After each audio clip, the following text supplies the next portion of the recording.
मंदिर में किस लिए करा जाता है? तो लिंग पुराण कहती है कि मंदिर के अंदर या घर के अंदर आप गरुड़ घंटी जब बजाते हो, घंटी का नाद जब करते हो, तो शिव महापुराण की कथा और लिंग पुराण की कथा, विष्णु पुराण की कथा कहती है मात्र घंटी का नाद कर देने से कितने भूमि पर तीर्थ हैं, कितने साधक साधना कर रहे होते हैं, कितने तप कर रहे होते हैं, कितनी पवित्र नारी स्त्री पतिव्रता धर्म का पालन कर रही होती है, जितने दान पुण्य स्मरण हो रहे होते हैं, उस समय पर जिस समय तुमने घंटी बजाई है, उस पल वो सारे पुण्य घंटी का नाद करते से तुम्हारे खाते में आ जाते हैं, मात्र घंटी का नाद करते।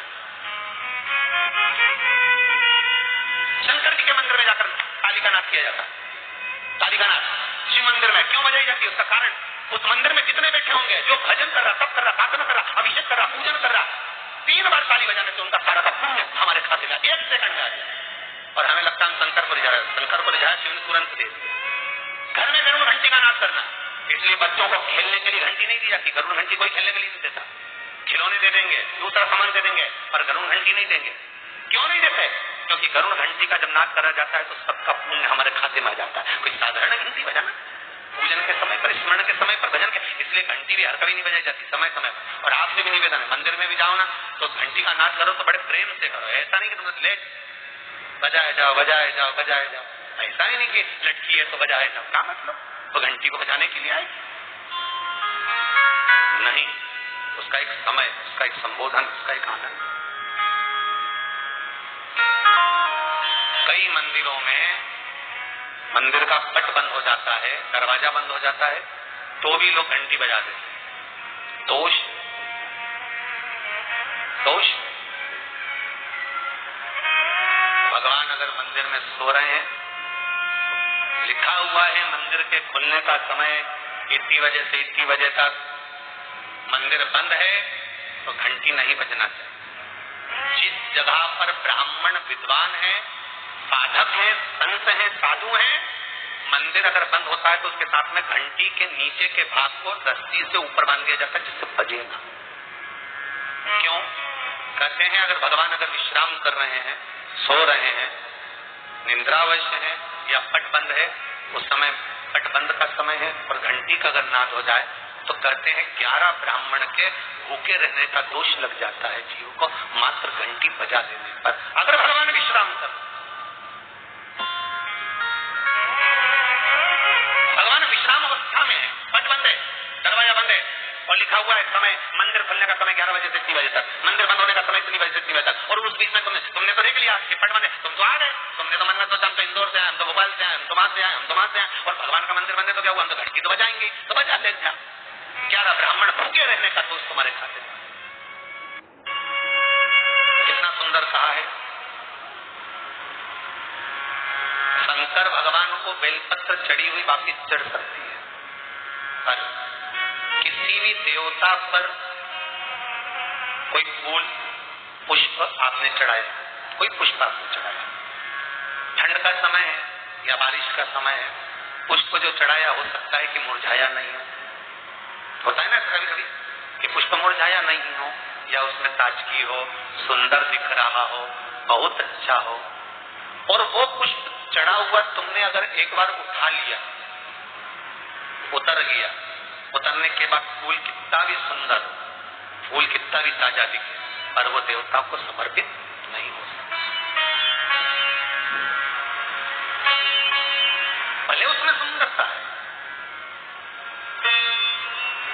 ठंड के दिनों में कई फूल ऐसे भी रहते हैं, भगवान के सामने आपने एक बार चढ़ा दिया, चढ़ाने के बाद वो रखे रहते थे, ऐसा लगता है कि बिल्कुल ताजे से दिख रहा है। तो कई माताओं की आदत रहती है उन्हीं फूल से वापिस श्रृंगार कर देती, या उन पुष्प की रंगोली बनाकर भगवान के सामने डाल देते, पर वो गलत है, वो गलत। जिस दिए में बाती लगी हुई है, बाती पूरी जल चुकी है, उसकी राख या उसका काला थोड़ा सा भाग दिए के अंदर रखा है और आपने दूसरी बाती रखकर उसको जला दिया, तो वो जलाया गया जो भाग है लक्ष्मी को क्षीण कर देता है। 15 दिन तक व्यापार ठीक नहीं चल सकता। एक बार प्रैक्टिकल करके देखो। दिए के अंदर अगर कोई बाती जल गई जलने के बाद ठंडी हो गई, ठंडी होकर उसमें राख पड़ी हुई है, या उसके अंदर कोई काला सा, आप गोल बत्ती लगाते तो काला सा एक हाथ काला काला सा जला हुआ उसके अंदर रह जाता है। कई लोगों की आदत रहती है कि अब शाम का टाइम तो है, उसको कौन हटाए, उसी में अपन दूसरी बत्ती रख दो, जला, उसी में रखकर दूसरी बत्ती जला, आग उसी में पड़ा हुआ है पुराना, और आपने दूसरी बत्ती अगर रखकर जला दी है, व्यापार होगा, व्यवसाय होगा, या फिर घर में रखा हुआ धन होगा, 15 दिन के लिए वो छिन्न होगा, वो जाएगा। पैसा टिकने वाला नहीं, 15 दिन तक चाहे कुछ भी कर, ठीक नहीं चल सकता व्यापार। तुम कितना भी कम लगा लो, कई लोग कहते भी होंगे कि हमारी दुकान तो 8 दिन तो अच्छी चलती, 8 दिन के बाद नया क्या हो जाता है, 15 दिन अच्छी चलती, 15 दिन के बाद नया जाने क्या हो जाता है। तो उसमें गलती ढूंढो कि हम गलती क्या कर रहे हैं। ये तो व्यापार सबसे चल रहा है, ग्राहक भी आ रहा है, सब कुछ होता है। जब 15 दिन ग्राहक आते हैं तो 15 दिन क्यों नहीं आते, 8 दिन ग्राहक आते हैं तो 8 दिन क्यों नहीं आते, उसके पीछे तुम्हारा कोई कारण हो। फिर अपनी गलती को ढूंढो कि हमारी गलती क्या हुई। तो उसने आपको वर्णन किया था कि भगवान की बेलपत्री, भगवान का प्रसाद अगर पलंग पर रखा है तो दोषपूर्ण है,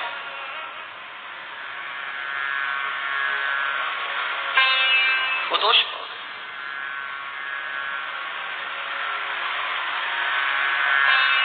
अब बाबा ने पूछ लिया, इंद्र मैंने माला आपको दी थी, वो माला कहाँ है? इंद्र कहते मैंने तो एरावत को दे दी थी। एरावत से पूछा वो कहाँ है? मैंने तो अपनी मत्ती में फेंक दी, पांव के नीचे आ रही।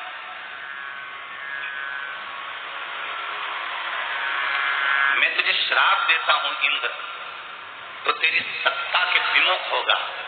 जितना तुझे तेरी सत्ता से प्रेम है इंद्र, तुझे अपना सिंहासन प्रिय है, मैं तुझे श्राप देता हूं कि तेरा वो सिंहासन तेरा छूट जाएगा। माला का अंतर देखिए, जिस माला को आप लेकर बड़े खुश होते हो, वो माला अगर सही जगह नहीं जाती, जिस भगवान की बेलपत्री को लेकर आप खुश होते हो वो बेलपत्री सही जगह नहीं जाती, जिस प्रसाद को लेकर आप खुश होते हो वो प्रसाद अगर सही जगह नहीं जाता तो उसका फल क्या भोगना पड़ता है वो देखिएगा।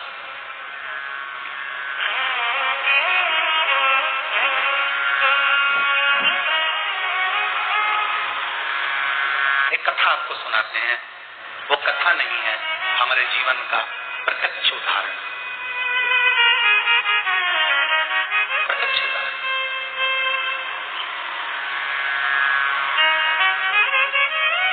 भवानी मंडी में भंवरलाल जी शर्मा रहते हैं, शायद वो कथा सुन रहे होंगे। वो कथा सुन रहे होंगे मुझे विश्वास। उनका नियम था,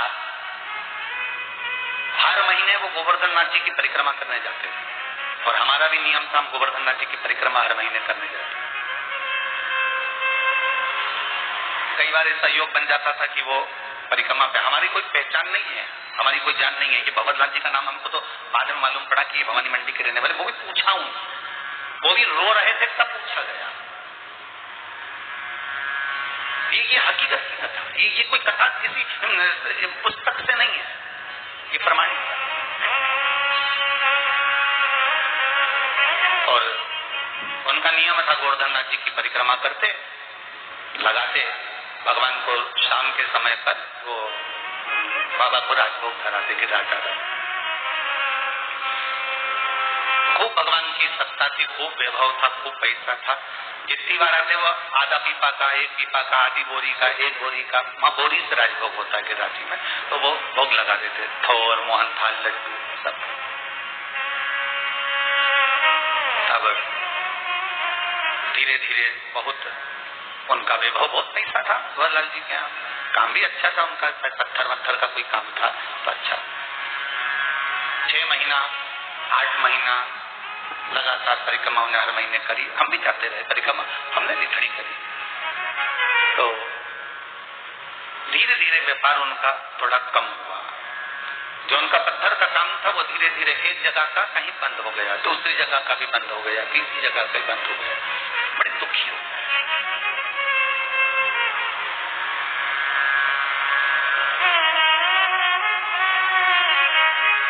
पूंछड़ी के लोटे के पहले मुकुट शिला थी, उस मुकुट शिला पर हम बैठे हुए थे और ये भैया निकल कर जा रहे थे, और आज ये दोनों पति पत्नी की आंख में आंसू भरे हुए थे परिक्रमा करते करते। अब मुख से निकल गया, भैया आप कौन हो, क्यों रो रहे हो? और वो भी गिरिराज दादा की शरण में रो रहे। जब व्यक्ति भगवान की शरण में रहता है, भोलेनाथ की शरण में रहता है, ठाकुर की शरण में रहता है, मेरे कृष्ण की शरण में रहता है, मेरे गोवर्धननाथ जी की शरण में रहता है, मेरे राम की शरण में रहता है, तो उसकी आंख में तो आंसू आना ही नहीं चाहिए। फिर आप क्यों रो रहे हैं? अरे महाराज धोती तो पहने क्या? तो कहा अरे महाराज बहुत पहले की बात है, लगभग हो गए होंगे 8-10 साल, आज याद आई है तो बता रहे। अरे महाराज बड़े दुखी हैं, क्या हो गया? हर महीने आते हैं, बाबा बहुत सुनता था, खूब वैभव था, परंतु अब कुछ बचा नहीं।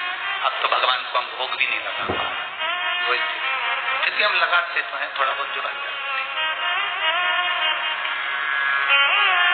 हमने कहा कुछ नहीं, गिरिराज बाबा से विनती करो, ऐसी दशा क्यों लाकर छोड़ दी? दुख दिया है आपने तो सुख भी तो आप दोगे।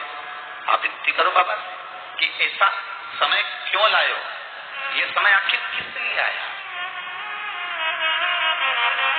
महाराज विनती तो हम हर बार आते हैं, हर बार करके जाते हैं।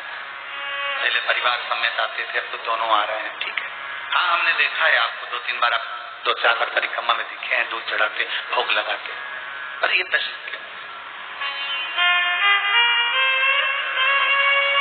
चल दिया हमारे साथ में, हम भी साथ में चलते चलते ऊंचरी के लोटे के अंदर वाले रास्ते से निकलते निकलते जतीपुरा पहुंच रहे हैं। तो उनसे बात करी, क्या करते हो आप यहाँ आते हो? तो हम बढ़िया सुबह ट्रेन से उतरते हैं, बढ़िया नहा धो के होटल आदि में, और भगवान की परिक्रमा करते हैं। दूध वगैरह चढ़ाना है, पूजन करना है, अर्चना करना है, अंग वस्त्र वगैरह सब पहना के शाम के समय बाबा का मनमड़ा कर दूसरे दिन हम निकल जाते हैं। अच्छा बस अब इसमें क्या गलती हो रही है ये पता नहीं।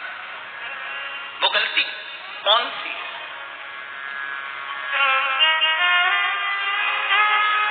स्कंद पुराण में एक चीज बहुत पहले पड़ी हुई थी,